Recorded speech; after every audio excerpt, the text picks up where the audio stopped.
Hi, this is Ross with Sky Management, and today we are going to be talking about patching drywall holes in a textured wall. Doing textured walls is a little different than flat walls because you don't want to be taking your drywall knife and just scraping it over the top, because that will smooth out all of the texture that you've got on the wall. So instead, we're going to use a couple different products today. We'll be using a lightweight drywall patch. This case is Fast and Final. We're using that because it'll dry faster. And I will be texturing it with a spray-on texture. There are a couple different kinds of texture on walls. This is an orange peel that we will be using today. Your first step is going to be smoothing out your hole, because if it was a screw or something that was in here, then it can pull the drywall out and causing a lump, and you can't fill a lump. So if you take the back of a putty knife and push it on there, you can also use a screwdriver or anything with a rounded back to it to try to indent the hole so that none of it sticks up, and then it'll be ready to patch. And I would patch it with your finger instead of a knife. That way you don't get outside of the hole,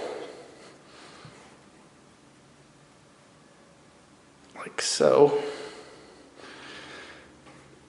Then you're only patching the area that you need to and not covering up any of the texture that's already on the wall.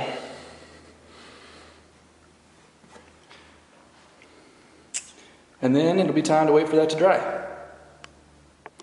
Okay, we've let that dry for a couple hours. If it's sticking up at all and you didn't get it on there smooth, you can sand it a little bit, but don't do a whole lot because you don't want to rub off all the texture around the edges. Just trying to get it smooth and flat.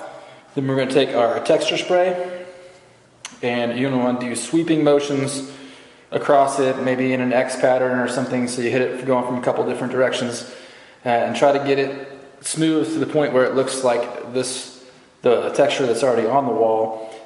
One thing I would say is you can test it somewhere that you're not going to see it on a board or something that's not on the wall.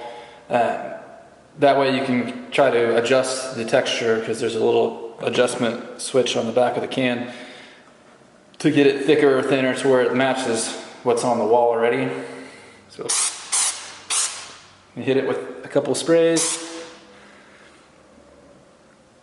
I think that's probably pretty good. It doesn't take a whole lot. You don't want to overdo it so that it'll blend in with the rest of the wall. Now we're going to let that dry for 15-20 minutes maybe. We'll come back and we're ready to paint. Okay, our textured spray is now dry over the hole and we're ready to paint it. So we're going to roll on our first coat of paint.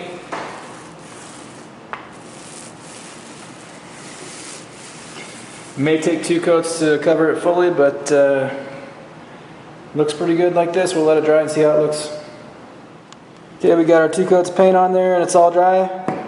Matches pretty good. Looks good to go.